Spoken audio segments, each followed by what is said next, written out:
Get Rich Education is brought to you by Corporate Direct, Norada Real Estate, and Ridge Lending Group. Welcome to Get Rich Education with Keith Weinhold, giving you information and ideas on the investment that has turned more ordinary people into millionaires and billionaires than anything else, and can provide you with more wealth and happiness than you ever thought possible. Now, here's your host, investor, entrepreneur, business owner, and educator, Keith Weinhold.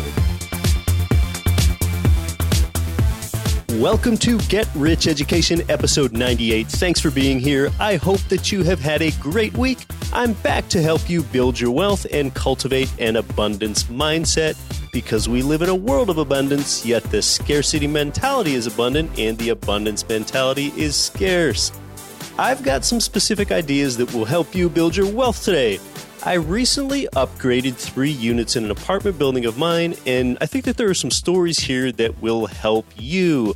Yeah, after I upgraded 3 units in my apartment building, my property manager's leasing agent was trying to see how much rent they could get for the newly renovated vacant units. Okay, how much is the market going to give us?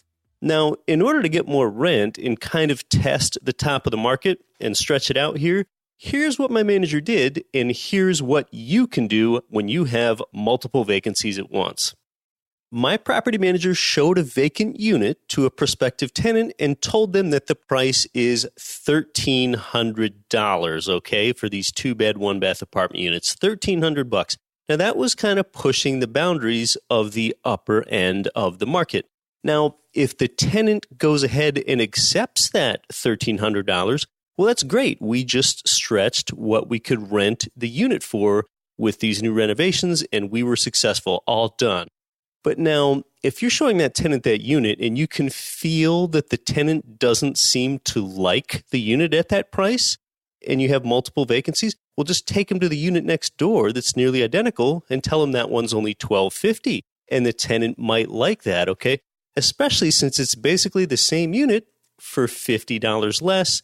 The tenant might feel like they're getting a deal, and they're more likely to want to rent it, because previously you just showed them a nearly identical one for $1,300, okay? People want to feel like they're getting a deal, all right? So if you tell them that the first unit is $1,300 and they don't like it, you know what? You don't want to keep them in that same unit that you just told them was $1,300 and then say that same unit, well, okay, we'll just make it $1,250 then. Because if you do that and the tenant sees you cave in on that price right away, then that tenant's going to think that a lot of things are negotiable with you and your operation, okay? They might try to pay rent late or hide a pet on you if pets aren't allowed, because they saw right away that you yielded. Or if that tenant does decide to occupy that property that you caved in on the price on, and you try to raise the rent on them a year later, it's going to feel like a negotiable point to them. So instead, if you've got multiple vacant units, show them an identical unit next door for $50 less than the one you just showed them, and they'll think that they're being offered a great deal, and yet you have not caved in on the price. And it's a totally ethical approach on your part, okay? It's not a bait and switch, because you're truly giving them what you said that you were going to give them in either case, okay? What you've done is you've just cleverly marketed your properties. What you've done is both tested the upper limit of your rental market, and you've also positioned that second unit to look like a real deal to them, okay? I don't know exactly what we're going to call that little tactic, but I'll call it really smart, so give that a try.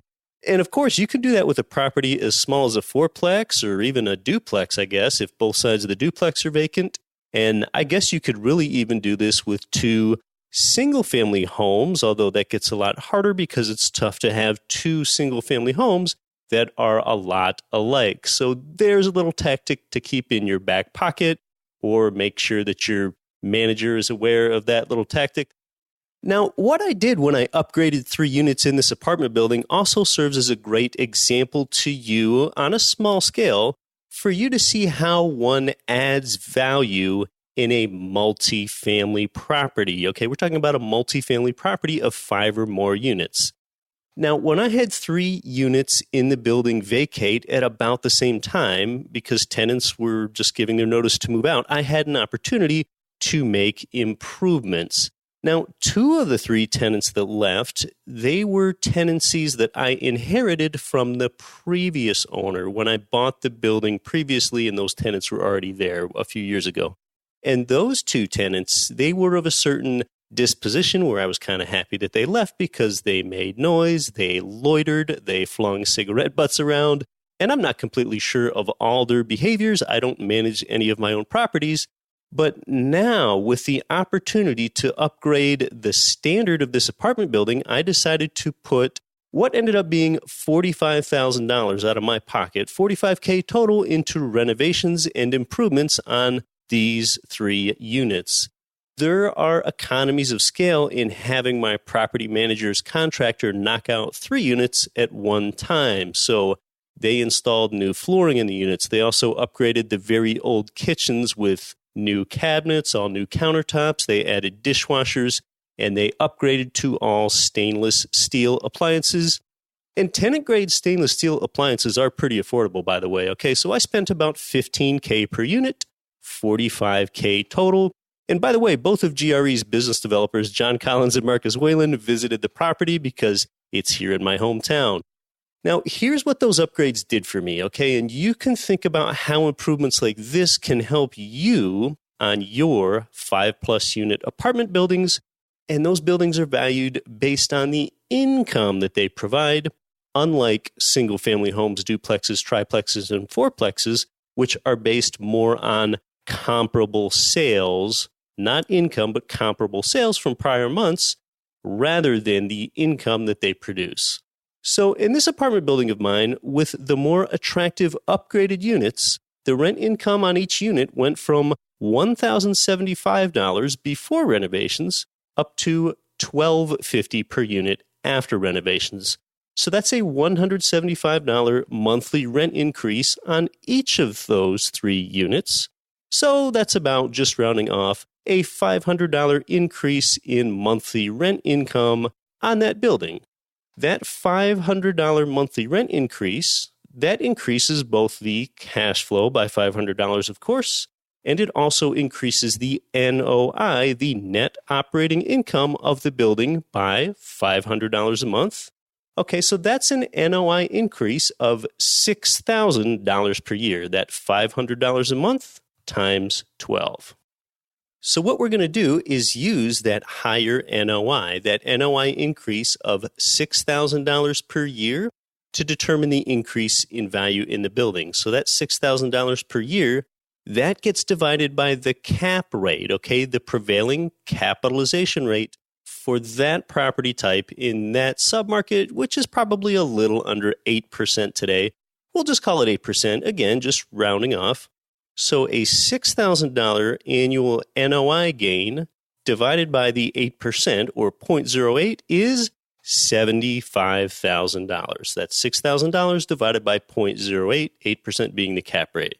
So the value of the property just increased $75,000, and my cash flow increased $6,000 for the year, and I'm attracting better quality tenants, and they're in nice new units, so they might stay longer. And that's why I invested $45K in upgrades for that $75,000 valuation increase plus the cash flow increase. So that was a worthwhile venture to me. Now, what is that 8% market cap rate based on anyway? That is simply a matter of supply and demand. The more demand for an investment property, the lower the market cap rate, and the lower the demand for an investment property, the higher the cap rate. When over time, investors gradually accept paying more and more in purchase price for that same level of rent income, that makes cap rates fall, because a cap rate is that net income divided by the purchase price, NOI divided by the purchase price or value. Local appraisers and agents should know what the cap rate is for a certain area and property type. And by the way, remember that cap rates, their calculation, that does not include your mortgage payment, principal and interest. So if you pay all cash for a property, that means that your cap rate and your cash-on-cash return are the same. They would be the same thing if you pay all cash. Now, did you ever notice that when you're searching for what might be a good property to buy, when you look at a listing for a property, for the most part, they will give you a stated cap rate associated with the property. But you know, the one thing that they cannot do without a caveat is that a listing agent cannot list what your projected cash-on-cash return is inside a property listing. Did you know that? They cannot put the cash-on-cash return there unless they add a caveat, okay? So a listing agent, they can state the prevailing cap rate for a specific property because the cap rate does not include your principal and interest payment, okay? So they can't tell you what your cash-on-cash return for a property is because the cash-on-cash return calculation includes your mortgage payment. And see, a listing agent, they could not possibly know how much you plan to use as a down payment on the property, or even if you planned to pay all cash for a property. That listing agent also, they couldn't possibly know what your credit score is, which would affect the interest rate that you're going to pay and therefore affect your cash flow from the property. So this is why a listing agent more commonly cites a property's cap rate, okay? They cannot project what your cash-on-cash return on a property would be unless they include a caveat like, this is what the cash-on-cash return would be on this building with a 25% down payment, a FICO score of 720, etc., okay? Now, 1 to 4 unit properties, single-family homes up to fourplexes, they have some great advantages over larger properties, but one advantage of larger apartment buildings is your ability to increase the value of the property by making selective value-added upgrades like I just did at that building. Now, to look at which exact apartment building I chose to upgrade, I chose the apartment building in this particular neighborhood because it's in a good neighborhood. It's kind of a lesser building in a better neighborhood.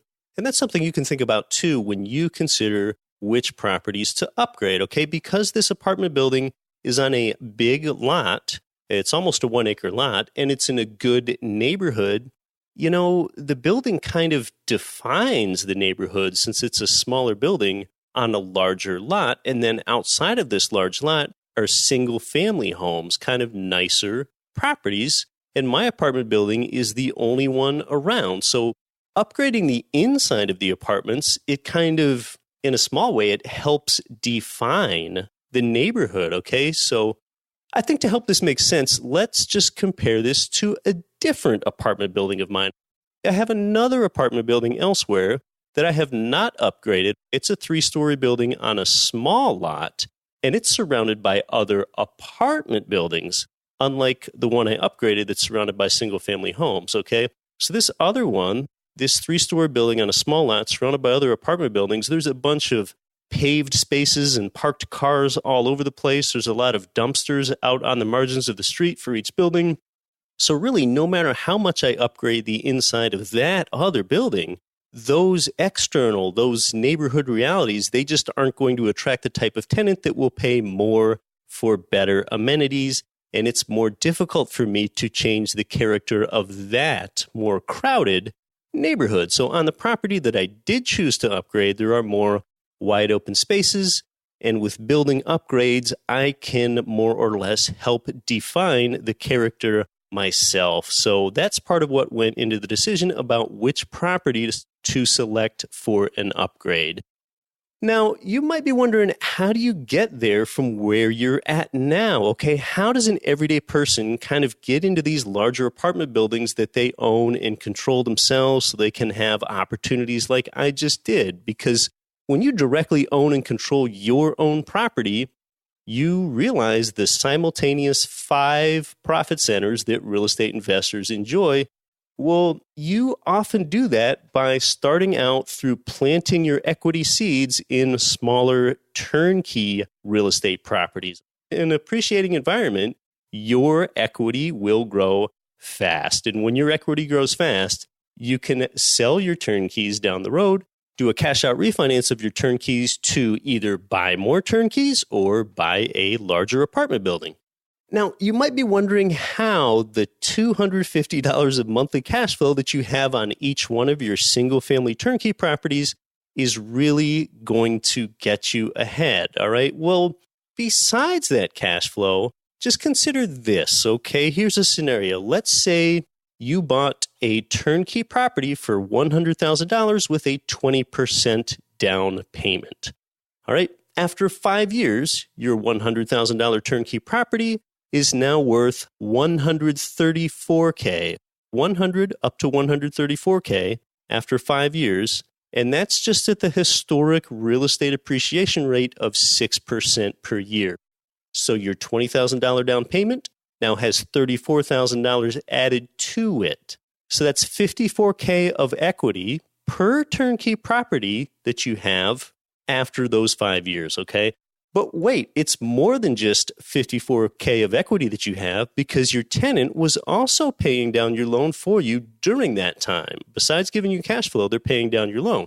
In fact, at today's interest rates, they would have paid it down between $6,000 and $7,000 for you over that 5 years.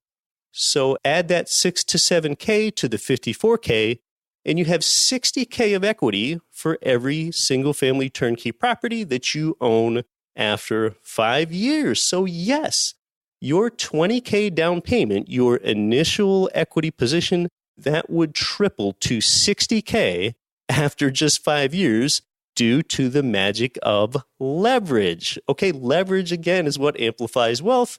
Compound interest is slow, boring, and just a middle-class paradigm. So through the magic of leverage, you've just seen a tripling of your money in a period of just 5 years. And that's just at historic rates of appreciation. It could be lower than that. It could go down in value, and it could certainly be higher than a tripling as well. We're just talking about a long-term average here. So yes, and let's say that you own 5 single-family turnkey properties during that 5-year period. You would have put $20K down 5 different times, so you would have put $100K down total and experience a tripling of that over 5 years, such that you have $300K in equity. All right, this is how real estate investors create wealth, and this is specifically one scenario that's very feasible, very plausible with how you could do it. All right, so after 5 years, with 5 turnkey single-family homes, let's just say that you sell and 1031 exchange your 5 single-family homes, and we'll say that your $300K of equity, we're going to say it's whittled down from $300K to $250K after you pay sales commissions and make-ready expenses on the sale of your 5 single-family turnkeys. And see, you don't pay any tax on that $250,000 gain because the 1031 exchange is a tax-deferred exchange, and there are also no limits to the number of times that you can perform one of these tax-deferred exchanges in the future. So your $250,000, after just 5 years of owning turnkeys, that is enough for a 25% down payment on a $1 million property that you now control, whether that $1 million property is an apartment building or whether you choose to buy 10 or 12 single-family turnkey properties. Or your $250K, that's enough for a 20% down payment on a $1.25 million property that you now control, whether that $1.25 million property is an apartment building or 10 to 12 single-family turnkey properties that you buy. I mean, this is how wealth is built. That right there is a 5-year blueprint for wealth creation for you. Of course, things could go substantially better or substantially worse. We're just talking about long-term averages here.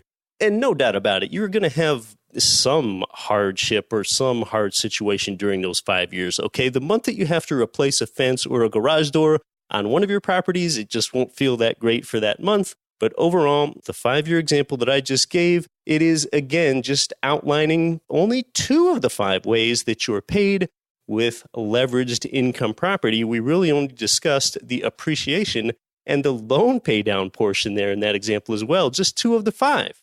Of course, there are those 3 other benefits you're enjoying all along as well: the cash flow, the tax depreciation and mortgage interest deductions, and the inflation profiting benefit. It's not a get-rich-quick path. I don't believe in get-rich-quick, but it is a path for getting rich, acquiring durable wealth for yourself.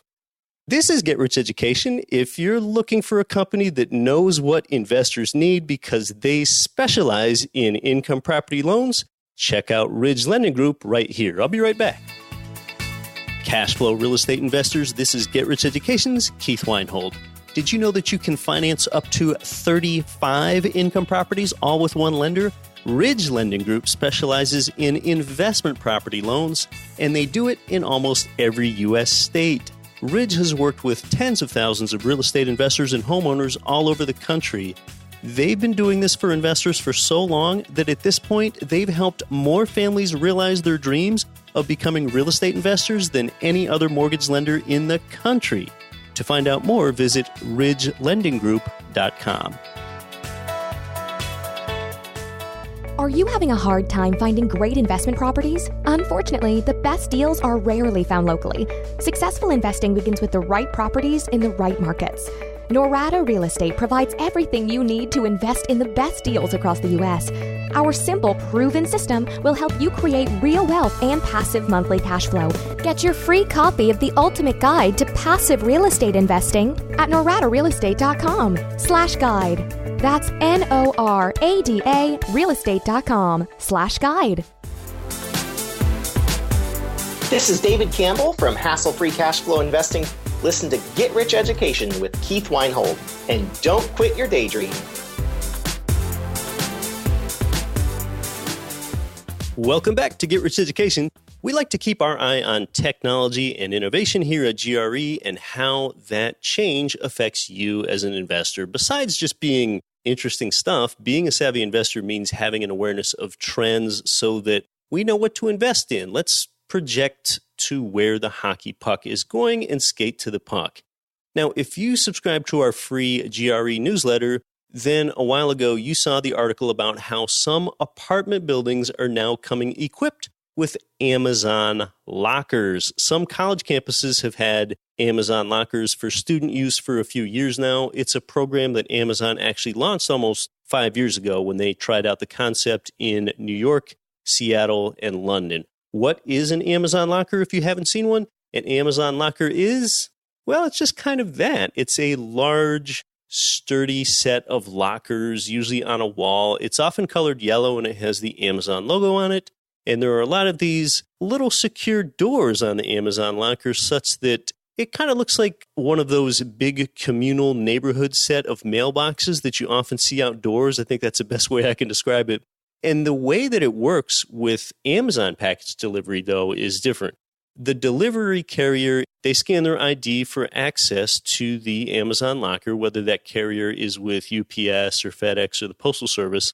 So they put the package in there, and then when the locker door closes, when the package delivery person closes that locker door, the resident of the apartment, they receive an email or a text notification that that package is there in the locker for them.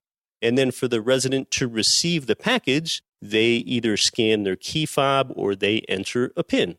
So the property managers love this. They no longer have to deal with tenant packages that show up at apartment buildings. So the apartment building residents love it too because they don't have to wait for the property manager to open up the management office to give residents their packages. And gosh, every one of these little innovations, it just creates even less business for traditional brick and mortar retailers. Now that consumer, since they live in an apartment building with an Amazon locker, that resident neither has to go to the brick and mortar retailer, nor do they need to deal with any hassle of only picking up their package from the building manager's office during their certain window of hours. So basically, this means residents can spend even more time at home, and there's even less incentive to patronize that traditional retailer. So many trends are conspiring to place more focus on residential real estate instead of other types. So it's not just the demise of retailers, which has been going on a long time. It's not just that has been putting more of a focus on people's residential homes. It's better things like workflow software, for example, things like Slack and Asana that allow more people to work from home. And in the near-term future, it might even be 3D printers at home that give people even less reason to leave their residences. And all these things have been conspiring to make people's homes even more the center of their lives oftentimes and not less. And that demand from everyday people for spending more time in a residence is good for us as we rent property to them. So if you missed articles like that, you can grab our free newsletter at getricheducation.com. And I want to update you on something as a follow-up from something else I told you about a while back on the show. Okay, that was my application with a major national bank for a 100% loan-to-value home equity line of credit. I told you a while back about how I wanted to pull out that 12 to 15% equity that I have in my primary residence because I want to go ahead and take that and buy some more turnkey single-family homes. Because a familiar refrain, as you all know, the return from home equity is and always will be zero. Well, I'm here to tell you that my application for that home equity line of credit was denied. Yes, it was denied, even though I've got great credit, good debt to income ratio, and a perfect payment history and everything. In fact, not only have I never missed a payment on any account in my entire lifetime, I've never even been late on a payment in my entire life, which is pretty easy to do with automatic payments, by the way. But anyway, I'll tell you the reason that the bank denied me in a moment. But let me just add in, did you know that Ben Bernanke was denied a mortgage not long ago as well? So I don't feel so bad. Yes, the Ben Bernanke, the former chairperson of the Federal Reserve, the one whom preceded today's chair, Janet Yellen, Bernanke was denied, and I don't know the exact reason he was denied, and it was a refinance request that he was denied for. But do you want to know the reason that this major national bank, whose name I'm not going to tell you now since I'm kind of making light of this or making fun of this, the bank denied me for this flimsy reason? They said that I don't have enough equity in my home to qualify. Geez, well then what's the point of even offering a loan product where you're going to accept a combined loan-to-value ratio beyond 80 or 90% and up to 100%? I mean, what a frustrating reason. What's the point of even offering this product then? So I just really don't follow that reasoning. Now, what happened 10 plus years ago leading up to the mortgage meltdown is that a lot of people that owned a primary residence 10 years ago, they saw a run-up in value. And what those people went ahead and did is they stripped out available equity as soon as their property appreciated. Well, a lot of those equity strippers, some call them equity harvesters, a lot of those people were criticized for using their home like an ATM, pulling available cash out of their home. Homeowners were almost vilified for that act. Well, there were a very different set of circumstances there. The original home loans, they were often made to people that didn't even have to show their income when they went ahead and applied for a mortgage. They didn't even have to show their income at all. So those loans were irresponsible in the first place. And then some of those homeowners used their home as an ATM to buy consumer items that were fleeting or depreciated in value. And that really brings up what I think is a valid question. What is wrong with using your home as an ATM? Okay, I think that's a valid question. Really, it's more about what you're doing with the funds that you're withdrawing from an ATM. There's nothing wrong with taking money out of an ATM. You can use those funds responsibly or irresponsibly, but the equity in your home provides zero rate of return. Borrowing against those funds incurs a low interest rate, which you can typically beat handily with low-cost property in hand-selected turnkey markets. So I guess for the time being, I'll keep that 15% or so equity position in my primary residence until I can place it somewhere. In the meantime, see if the local real estate market in my area, if it falls 15%, well, then that's a complete wipeout of my equity position. At the same time, if the local real estate market appreciates in value, well, then that appreciation, it has absolutely nothing to do with the fact that there's equity in it. If there's an earthquake, that could also wipe out my equity position and a lot more than just my equity position. And there are a lot of Californians that listen to GRE. Well, that's another market with a high probability of earthquakes. Earthquakes are, of course, one calamity type that most people are not insured for, and that's because an earthquake insurance add-on to your policy is just prohibitively expensive. So rather than having a ton of equity locked up in earthquake-prone real estate in Seattle or Anchorage or San Francisco or LA, instead, that equity could be transferred into cash-flowing turnkey real estate in the United States Midwest or South. Now, when you go ahead and do that, it's still your equity. You just made an equity transfer from your primary residence into turnkey property, and you didn't lose anything out of your earthquake-prone property at all. Yet what you accomplished when you separate that equity is, number one, you have less equity exposed to earthquakes. Secondly, earthquakes aside, you're diverse across geographic markets. Thirdly, you've increased your leverage ratio. And then finally, the most immediate impact that you're going to feel is that you've increased your monthly income due to cash flow from tenants when you buy right. So yeah, just a crazy reason that I couldn't get that last piece of cash, that equity, separated from my home. In the meantime, I guess it will just stay vulnerable and provide zero return like equity always does. The more equity that you have in a property, really the less control you have in that property. And most people think it's just the opposite. Most people think that if you have a home paid off, you're in control. Well, what's true is exactly the opposite. And I've talked about this at length on other episodes, especially episode number 46. Just consider, too, overall, whether this is home loans or not, just think about the borrower versus debtor relationship. When a loan is made, the borrower is the one that controls the loan. That debtor is the one that controls the loan. Okay, did you ever give a loan to a family member? Okay, if you ever gave a loan to a family member, you soon find out who is in control of the loan. It's the one that borrowed the money. And look at how that works in real estate and everywhere else. The one that borrowed the money, they're the one that get the workouts, that get the short sales, that get the buy downs. The debtor is the one in control of a loan. Okay, the one that the money is owed to is not in control.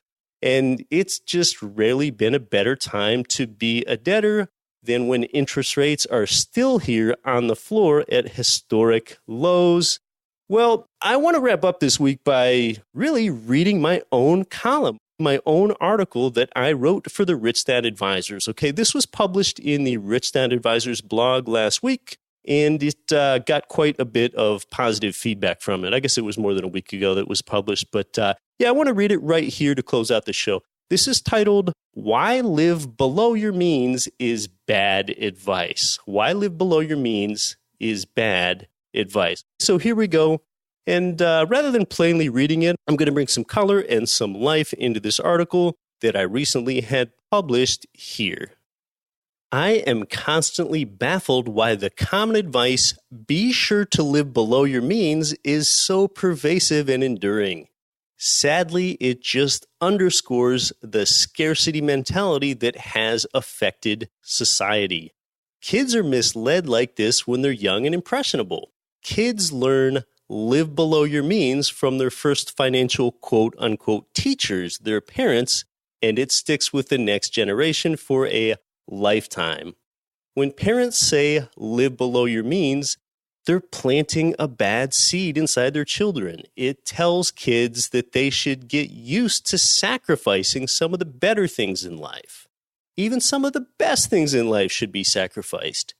Whether it's a better education, a memorable vacation, buying a better home, or even seizing a great investment opportunity. Well, you can control these things with cash flowing assets. In fact, POUR is an acronym for passing over opportunity repeatedly. Robert Kiyosaki's Rich Dad, Poor Dad, that helped replace my scarcity mentality with one of abundance and expanding my means rather than living below my means. When one says live below your means, it usually applies to finances. Well, if it made any sense with money, then wouldn't at least a thread of it apply to life's other facets? Okay, can you imagine if this deflating mantra were extrapolated elsewhere in life? For example, here's this. I don't ever want you to try out for quarterback of the football team. Please don't even try. You might be good enough to make it, but you should be satisfied just being the ball boy. Live below your means. Why try for an A in algebra? That seems beyond your means and capabilities. A grade of C is sufficient. Live below your means. Do you see what I'm saying? Live below your means is not prudent advice elsewhere in life. It stifles ambition. It stunts growth. It shouldn't be applicable to finances either. Why live a life where you only have the bare essentials of what you need when a life of plenty is so easily within your reach? Once an abundance mindset replaces the scarcity mindset that you learned from a young age, a growth environment is cultivated inside you. There's nothing wrong with exceeding your needs. The truth is, it's often the unnecessary wants that enhance our quality of life. What about that rug that you step on after you get out of the shower? Do you really need that rug that you step on after you get out of the shower? Or is it just nice to not have to put your bare foot on the cold tile floor? Okay. Couldn't you live below your means and do without it? Do you need to have satellite television? Or is it just nice to watch the NFL when you seek some occasional entertainment? Did you need to go to Maui for 2 weeks last winter? Or did it enhance your quality of life and refresh you and lead to personal fulfillment when you tried surfing and result in lasting and irreplaceable memories with your family? If you're one that lives a scarcity-based life, a life of only what one needs, then you may be living a life below your means. One cannot clip enough coupons, buy enough of the cheaper paper towels, or seek out the less expensive gas station often enough to create lasting wealth. That just doesn't work. No one shrinks their way to wealth. So rather than focusing time and energy living below your means, use those same faculties and resources to instead become educated and secure some big investment wins, thereby extending your means. You can only cut so much to the downside, but there is unlimited growth upside to extending your means. So consider not telling anyone, live below your means. It builds brick walls around people, and it can result in a life of sacrifice, settling for less, and regret. It is the worst sage advice that I have ever heard. There you go. That's the end of the article. You can read it and all of my articles at getricheducation.com/blog. I really want to thank you for stopping by this week. We'll be back next week with episode 99. As always, you should have had a greater return from the time that you spent listening than the time that you spent with me. Now go out there and don't quit your daydream.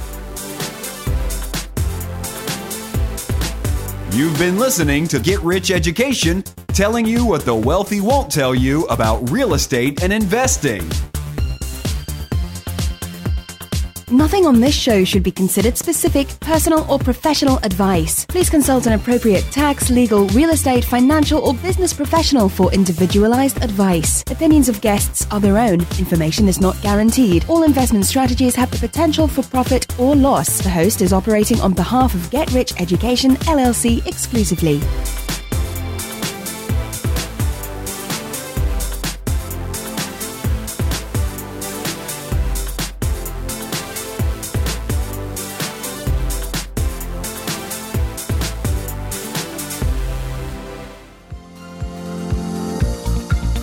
Cashflow real estate investors nationwide and worldwide, this is Get Rich Education's Keith Weinhold. Forbes has rated Memphis, Tennessee as the #1 cash flowing market in the world.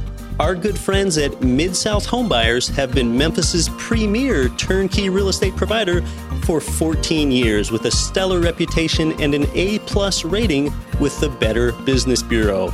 Owner Terry Kerr was born and raised in Memphis. Yeah, he knows the market and has renovated and sold over 1,000 houses in the Memphis area. Find out what their many repeat buyers already know. Their houses are completely renovated, even come with a 1-year builder's warranty and a lifelong rental guarantee.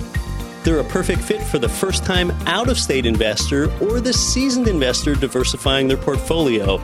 Mid-South Homebuyers' friendly staff makes investing easy.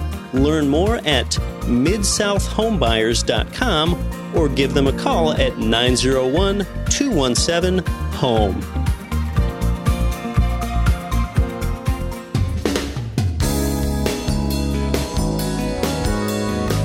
The preceding program was brought to you by your home for wealth building, GetRichEducation.com.